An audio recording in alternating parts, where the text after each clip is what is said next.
di sini saya ingin terangkan kitab Dzabaih tentang, ya didengerin aja kalau nggak bawa kitab ini yang takrib sama syarah supaya sampean tahu kenapa harus ada syarah. Ya, saya ulang lagi kenapa harus ada apa? Syarah. Syarah itu penjelas. Karena kelemahannya matan apapun sempurnanya, saya ulang lagi, kelemahannya matan apapun sempurnanya itu pasti ya nggak sempurna namanya manusia. Dan tidak sempurna ini menjadikan kadang salah paham. Sehingga mau tidak mau harus ada apa?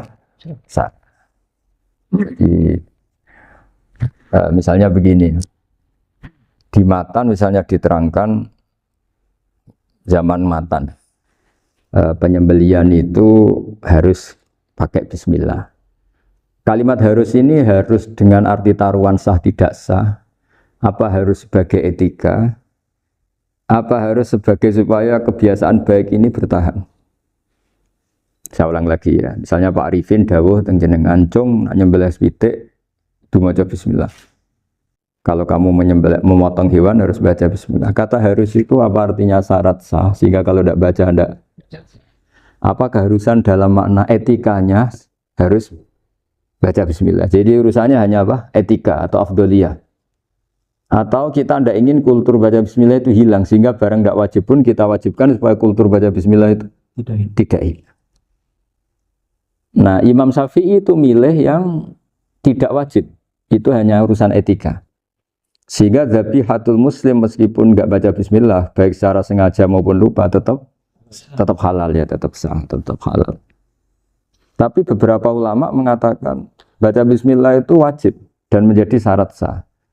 Ya kira-kira karena pamit tadi, yang beri nyawa itu Allah, kok apa yang menghilangkan nggak pamit, sudah menghilangkan nyawanya ayam dimakan lagi.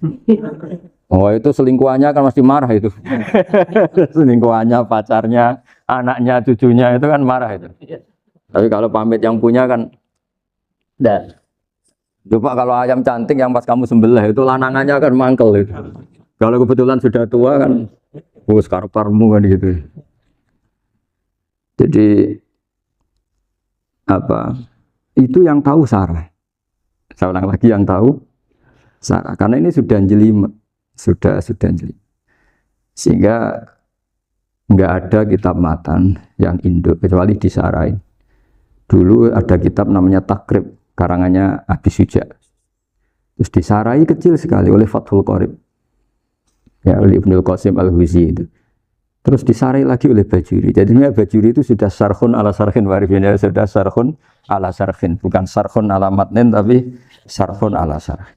Nah, kenapa memang kita butuh itu? Seulang lagi kita butuh. Nah, kenapa butuh? Ya karena mau tidak mau.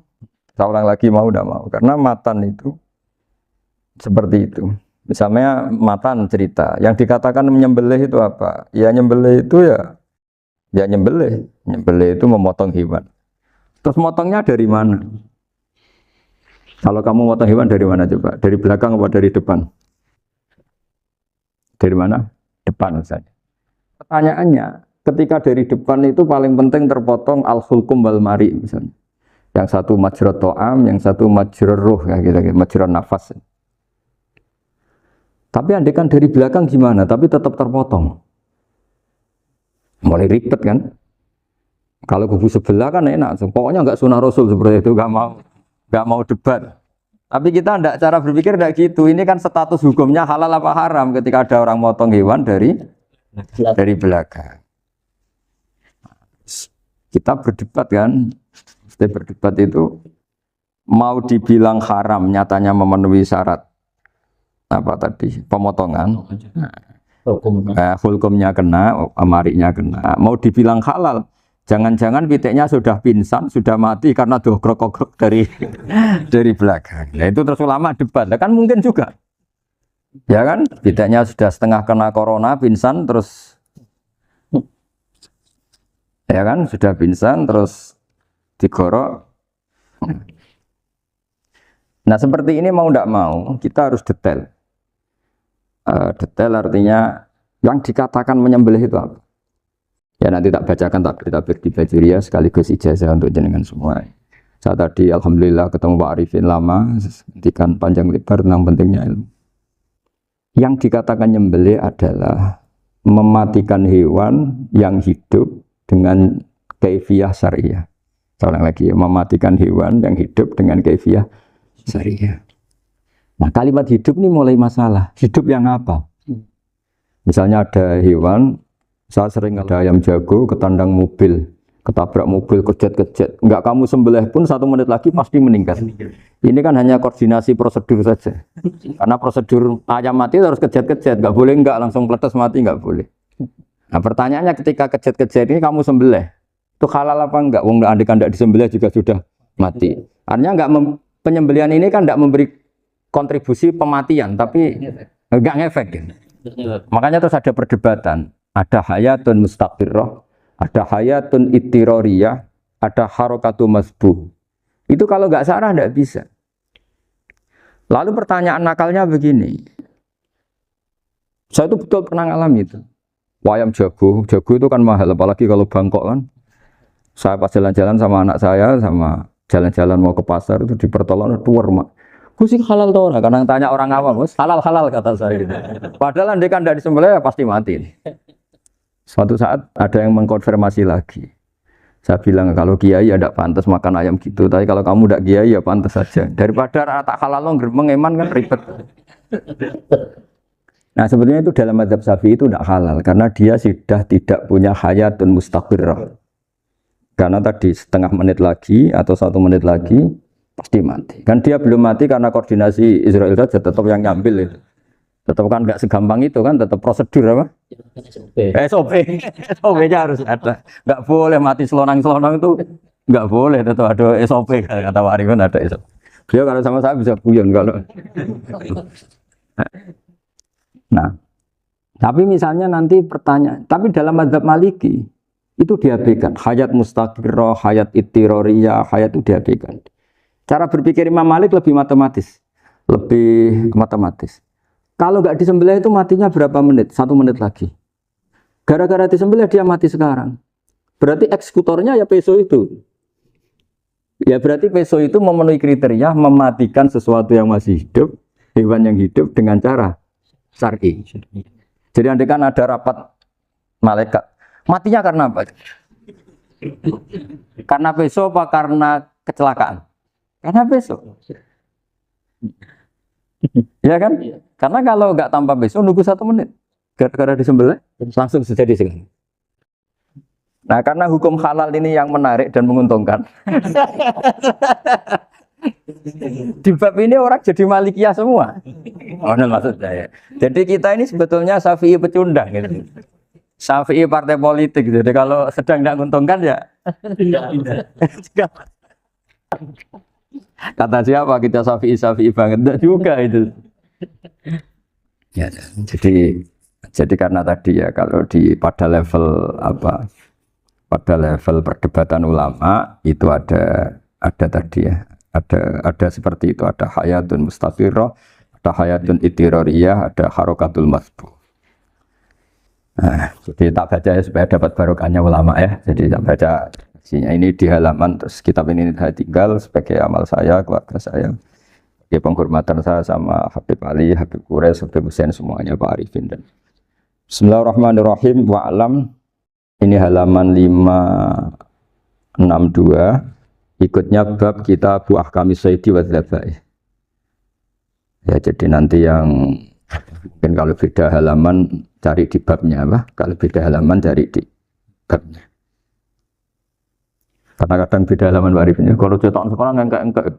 Beda. Iya, kadang beda juz pun. Kayak Ihya sekarang tuh sampai 6 juz. Zaman kita ngaji kan 4 ya. Sekarang ada yang 6, ada yang ribet cetakan sekarang ya. Di atas ada 10. Satu Ihya itu. Hurufnya dibesarin. Ihya biar. Iya, ada yang satu. Karena ngerti zaman akhir paling sudah agak buta. Saya tuh dulu punya guru terakhum sudah sepuh. Itu baca gini nggak bisa, Pak. Jadi kalau di kelas harus dituliskan pakai spidol. Mulang Minhajul Abidin, sudah sepuh sekali. Kalau ngajar itu nggak bisa jalan, udah pakai beca. Itu yang nulis agak kurang ngajar. Nulis CDE cepet bar. Jadi kadang itu apa itu? Beliau masih semangat, tulisannya habis. Lho kok entek, Jeng? Terus ya wis ya. Jadi nulisnya di HVS baru. Ya, cepat selesai. Iya. Nah kalau beliau pakai kitab sudah enggak perso itu. Anak-anak wah nulis sidik benang ber. Saya ulang lagi ya. Jadi yang mau saya baca tadi itu logika fikih ya. Fikih itu berpikir ya. Di mana-mana namanya menyembelih itu apa? Dari hidup dimatikan dengan kaifiah syariah. Kaifiah syariah ini tidak boleh kamu nyontohkan harus disembelih, keliru juga. Karena untuk hewan yang berat atau hewan liar cukup dipanah asal ma'an harodama yang bisa mengalirkan apa? Darah. Jadi makanya saya umumkan bikaifiatin syariah Pak Arifin kan tidak harus motong kan bentuknya. Kalau hewan liar kan atau sapi kurban liar kan, sapi kurban ucul liar kan boleh dipanah, boleh macam-macam. Nah kalau tembak bisa diperdebatkan karena daun serapi Pak Arifin, jadi bisa debat. Meskipun ada yang bilang boleh tapi bisa debat lagi kan? Karena daun serap api Pak Arifin. Iya. Tapi ini saya cerita umumnya bikaifiatin syariah. Nah karena kalimat hewan hidup, ada kalimat hidup. Hidup yang apa kan pertanyaannya? Hidup yang sudah kejet-kejet, misalnya sudah koma, sudah kena corona, disentak istrinya itu. Apalagi ayamnya menyaksikan pasangannya diselingkuhi, wah itu udah stroke itu dia. Nah itu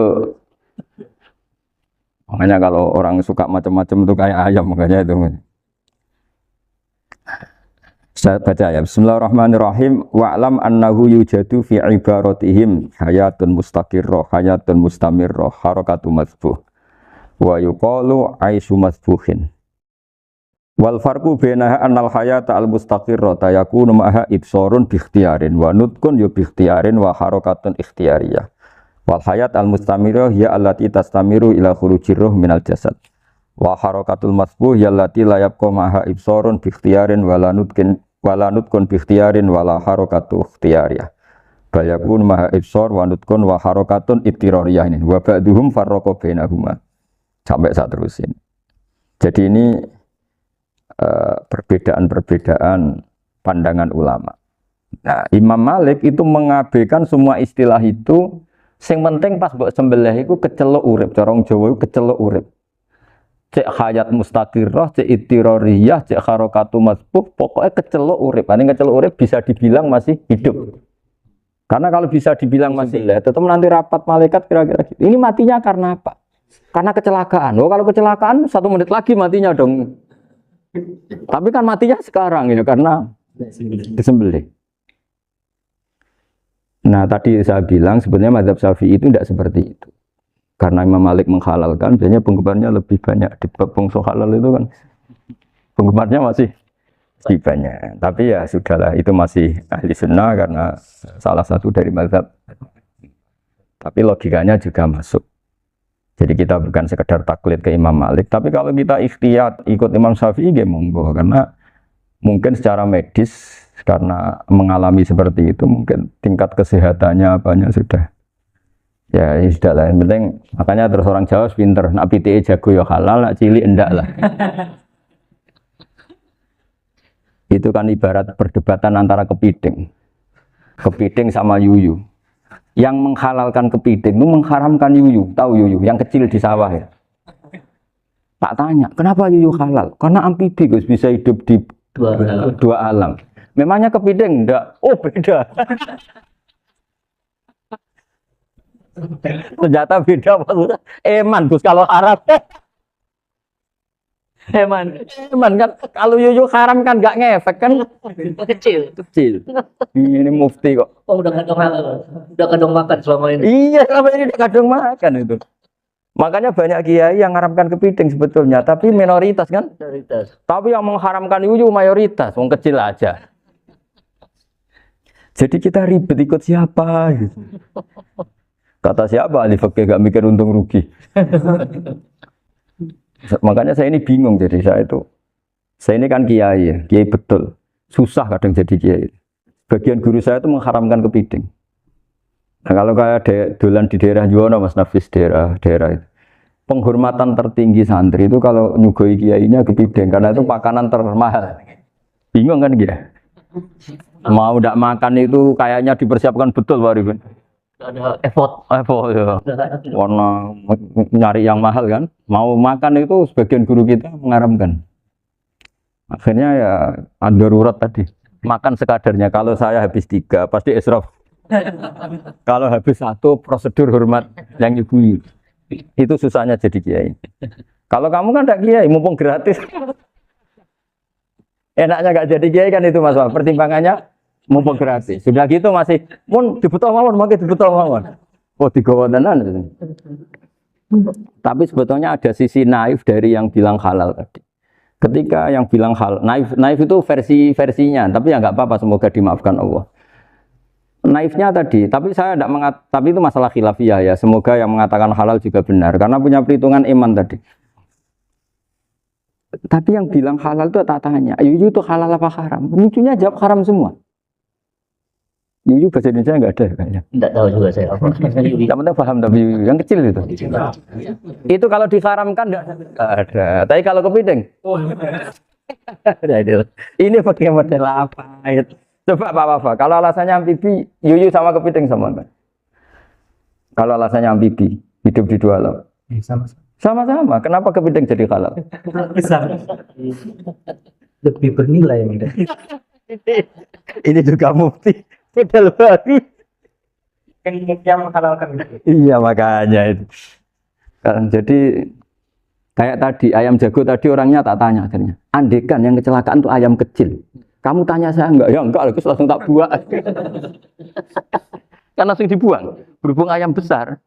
Eman kan. Tapi nurani aja sebetulnya protes.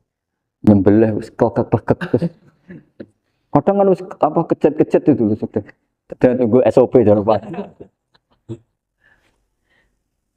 Ya tapi apapun itu ini ilmu harus didengar ya supaya sampean tahu ya ada hayat mustaqirroh, ada hayat mustamirroh, ada hayat ittiroriyah, paling enggak kita ngerti lah. Karena nanti di bab B, ya nyun sewu di bab apa B. Itu ya nanti enggak sahnya kenapa? Tidak mutamawal. Misalnya saya punya utang sama Pak Arifin ayam jago. Tak bayar dengan jago yang mengalami kehidupan sudah seperti itu kan tidak sah.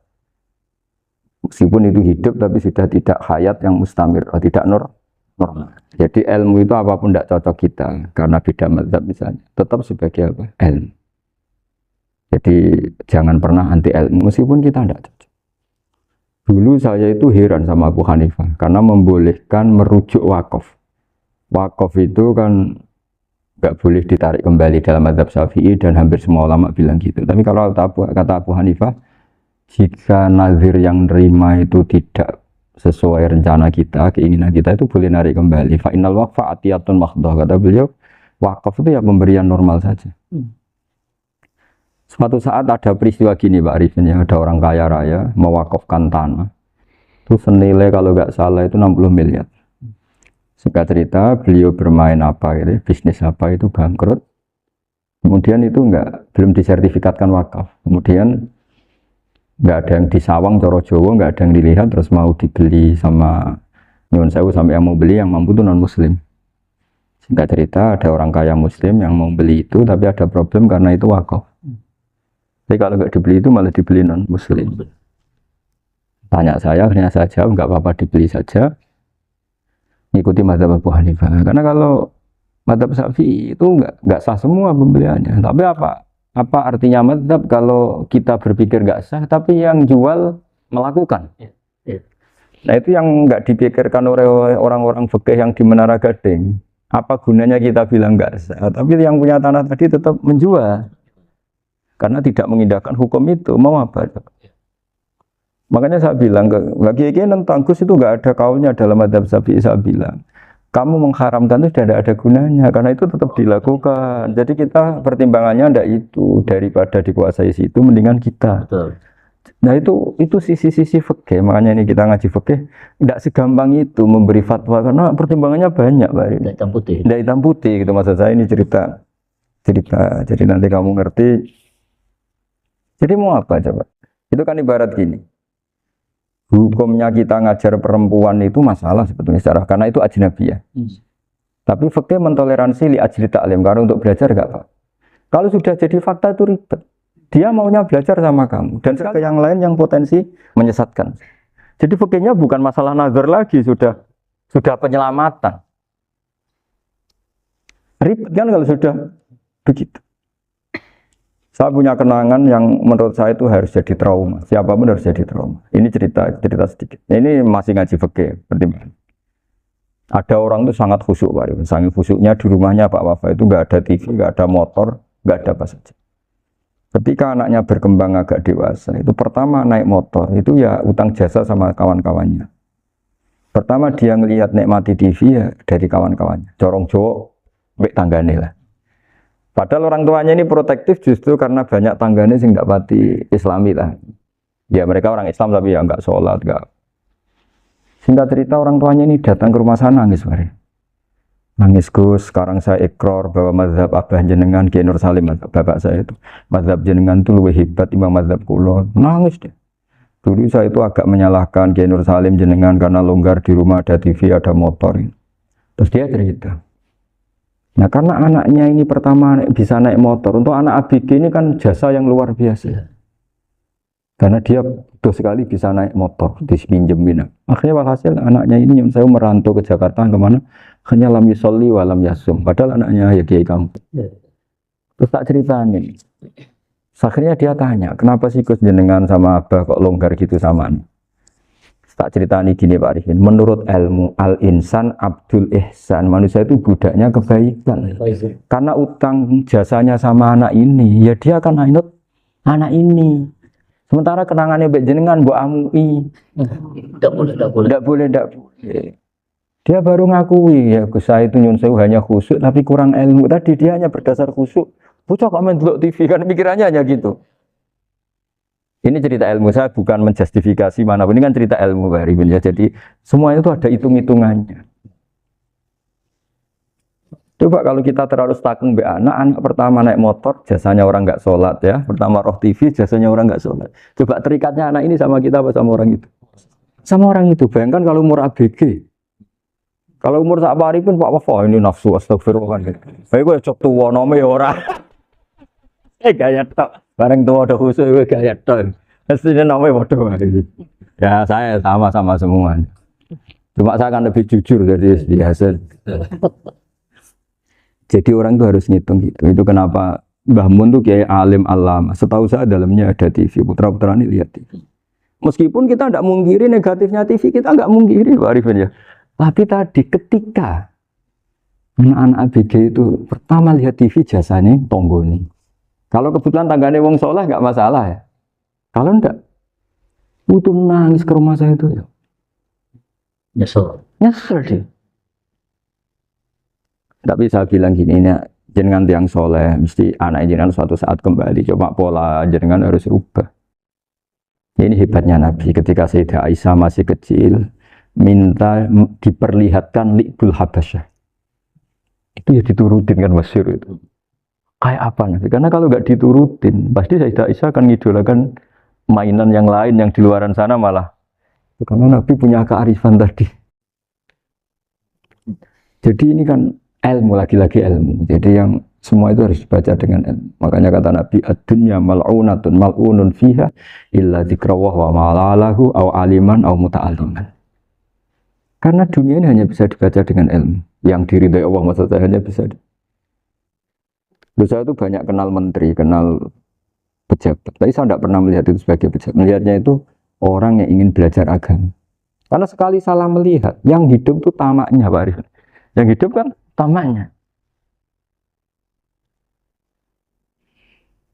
Saya kenal orang kaya kok melihat kaya, yang hidup itu tamaknya. Ingin dapat ini, dapat. Tapi kalau melihat itu sebagai hamba Allah yang ingin belajar, insya Allah kita selamat dari tamak. Meskipun kita ya manusia tidak sempurna. Setidaknya ketika dia lomo atau tidak lomo, nyalami template apa tidak ngefek. Karena kita melihat ini mau belajar. Tapi kalau kamu didorong tamak, katanya orang kaya ternyata nggak tahu haknya kiai, ribet kan? Ribet. Ya kalau kamu punya santri cantik ya lihat itu sebagai santri kamu. Jangan melihat ini mau nggak sama saya, kalau enggak ya ribet kalau gitu. Ini anak-anak muda harus dilatih ikhlas, bahaya ini santri-santri sampean kalau nggak dilatih ikhlas ini bahaya. Karena ini belum punya penggemar pejabat, paling ya anak-anak yang ya tadi ABG.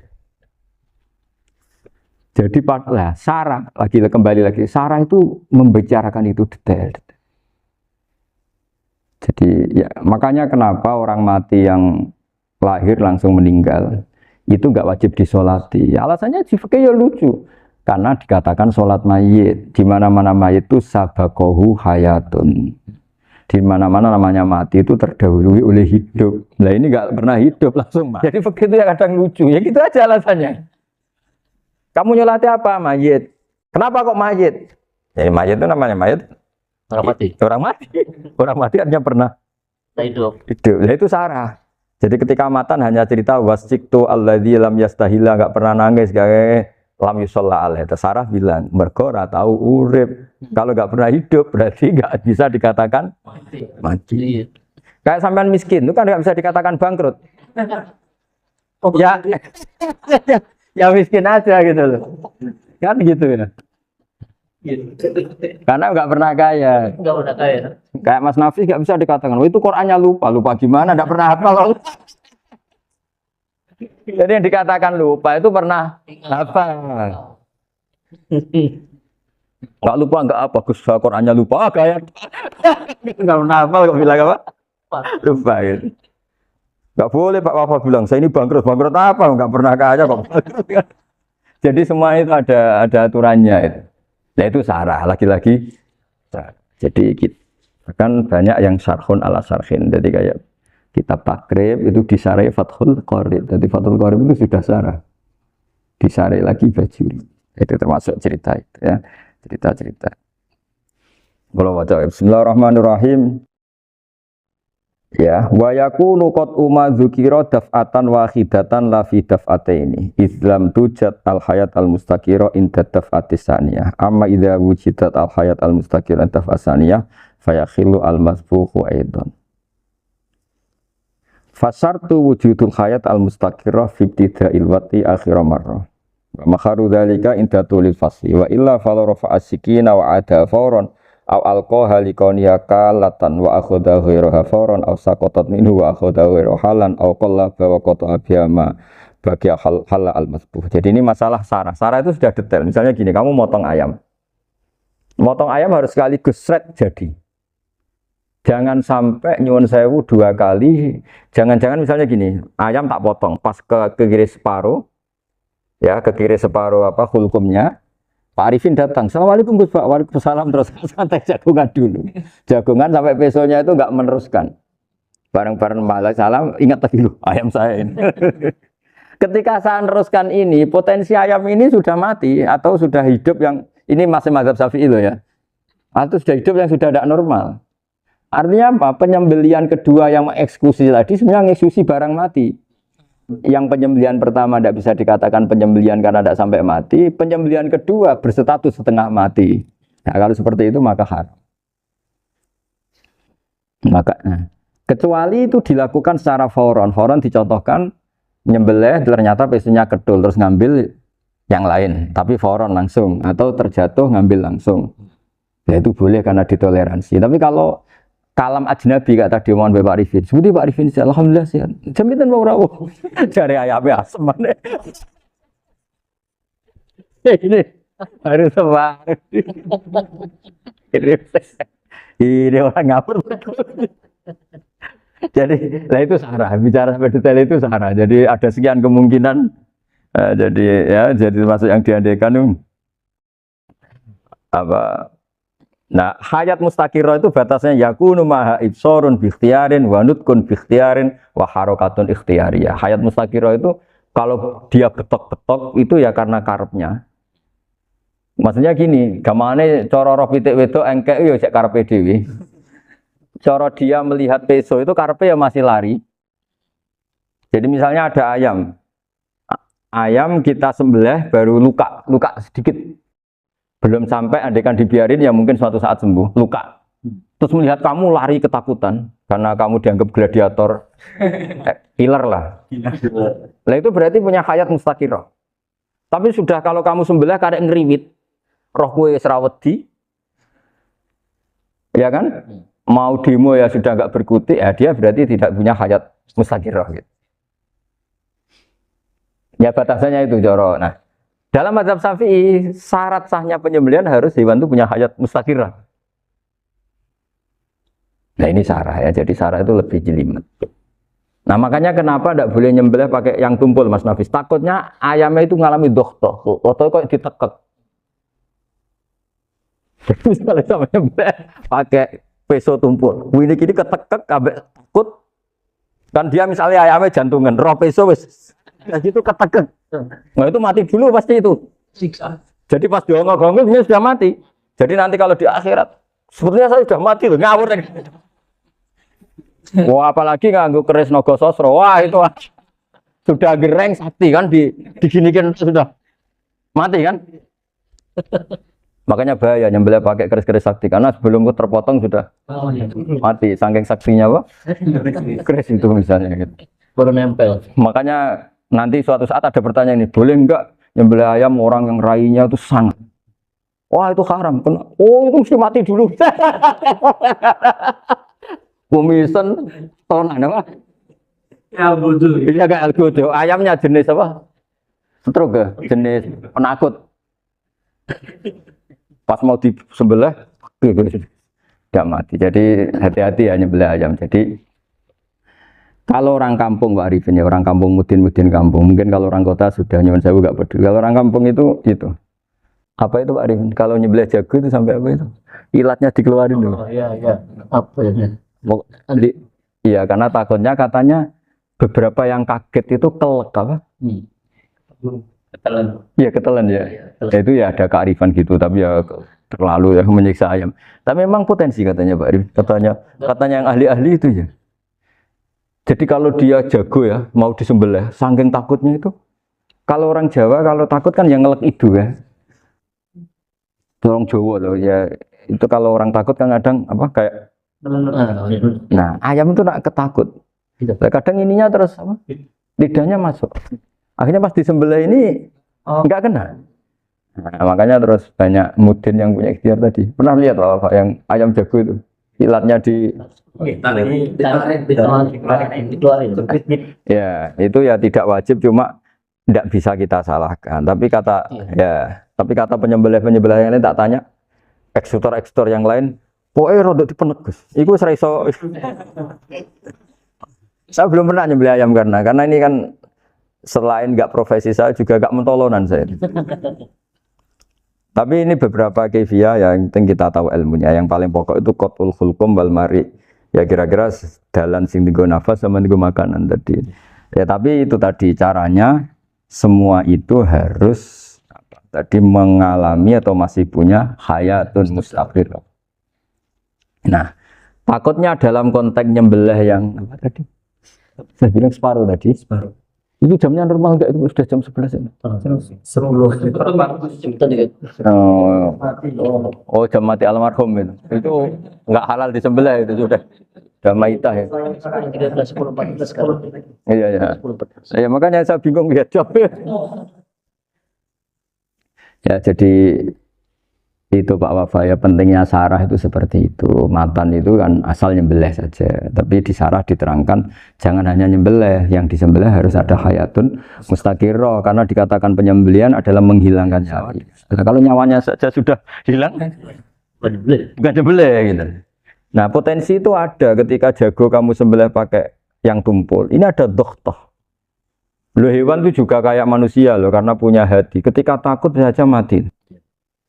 Nah, takutnya ulama kan ini ngalami dohtoh. Kayak orang ditekek kan mati kan.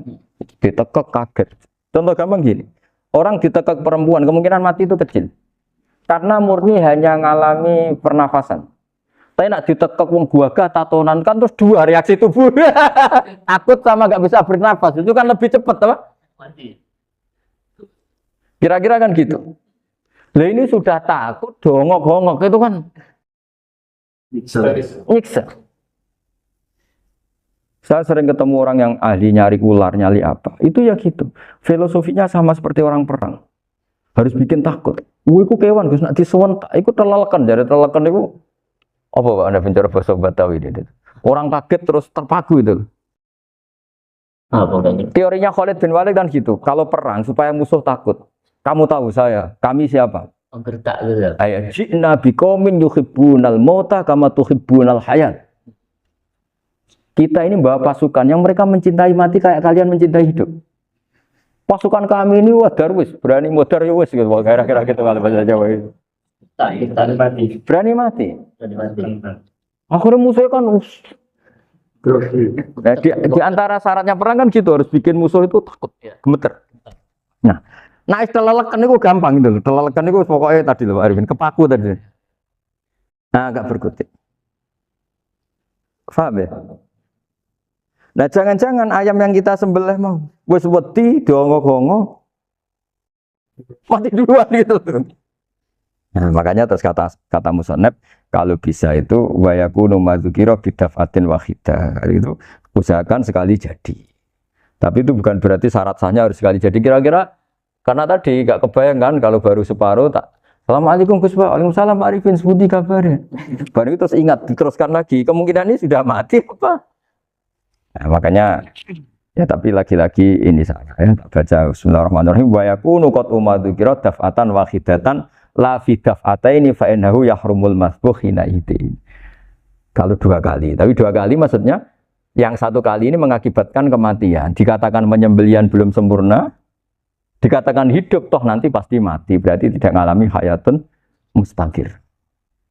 Paham ya? Jadi ini semoga dapat barokah dari para ulama. Jadi saya mohon nanti Pak Wafa, Pak Muntaha, teman-teman jangan hanya baca matan ya. Pada level alim itu harus baca syarah karena matan itu nyuwun sewu tidak cukup untuk menjawab sekian kemungkinan. Syarah itu sono fardul masalah. Ya Pak Arifin ya mengandekan masalah meskipun belum terjadi ya pengandaian sehingga nanti kalau terjadi kalau militer itu apa? A, B ya. Alternatif gimana? Kalau strategi itu ada sekian A, B, C. Kalau A gagal sudah siap militer. Jadi kalau masuk surga pintu 1 nggak bisa, itu kedua. Sebenarnya harus hidup itu ilmu. Ad-dunya mal'unah, mal'unun ma fiha illa aliman au muta'alliman wa ma walahu. Ada yang illa zikrawah wa ma walahu au aliman au muta'alliman. Jadi dunia ini semuanya terlaknat, seluruh isinya dunia ini terlaknat, kecuali orang yang alim, kecuali orang yang belajar, atau yang dekat-dekat situ. Nah, kenapa terlaknat? Itu ibarat kita orang Indonesia nggak tahu kalau Pak Jokowi itu presiden, itu kan ngawur sekali. Mas orang Indonesia nggak tahu kalau Pak Jokowi presiden. Kita hidup di PSG nggak tahu kalau pendirinya misalnya Pak Kures Habib Ali. Nggak tahu kalau ustadznya Pak Arifin, Pak Wafa itu kan ngawur sekali. Nah, andai kan tidak ada pelajaran, maka kita nggak tahu kalau Tuhan kita Allah itu kan ngawur sekali. Nempat di buminya, makan rezekinya, kita menikmati fasilitasnya, tapi nggak tahu yang punya. Nah, sehingga di sini kadang orang-orang humanis protes, masa orang-orang kafir yang amal nggak diterima Allah, agama ini kok kayak sadis. Sebetulnya bukan gitu cara pandang. Bagaimana diterima sementara mengamalkan harta yang tidak miliknya. Itu kan ibarat saya punya uang 1 miliar, terus disedekahkan Pak Wafa ke Pak Arifin. Terus dia bilang ini dari saya, tolong diterima. Pak Arifin bilang makasih. Dunia mbahmu, kan gitu kira-kira. Ya jadi itu logika kenapa ngamalnya orang kafir gak diterima. Karena gak ngaku yang punya. Iya. Jadi ibarat saya nempat di sini nginep terus terima kasihnya sama Muntahar, nggak sama Habib Ali. Memangnya dia yang bikin itu. Jadi orang nggak kenal Tuhannya itu buruk sekali. Mal'un. Nah, bisa kenal Tuhannya dimulai dari mana? Illa aliman au muta'aliman. Yaitu harus proses belajar mengajar. Mau tidak mau. Makanya setiap ilmu, makanya saya tadi rembukan sama Pak Arifin, semuanya harus atas nama ilmu. Ibadah itu nomor 2, akhlak nomor 2, semuanya nomor 1 itu ilmu. Sekali ilmu ini hilang, maka semuanya hilang. Makanya di Quran dimulai Iqra' bismi rabbikal ladzi khalaq. Termasuk sifat Allah Ta'ala yang awal-awal dikenalkan apa? Iqra' wa rabbukal. Ketika Allah mensifati dirinya akram, alladzi 'allama. Orang terbaik, paling akram, paling karim, paling dermawan adalah zat sing alama, mengajarkan. Makanya kata Nabi, tidak ada sedekah sebaik kalimah yang ditemukan orang muslim, dan kalimah itu kalimah bijak, kemudian diajarkan ke muslim yang lain. Itu disebut afdhalus sedekah. Karena ini mengawal Islam. Jadi saya alhamdulillah semenjak kenal jenengan semua, entah berapa kitab saya selalu bawa ke sini supaya hubungan kita ini bil ilmi. Ya, karena hari Syajaratul Ma'arif beberapa kali sudah saya baca, ini tak ijazah kitab berburu ya, sarahnya Fathul Qorib.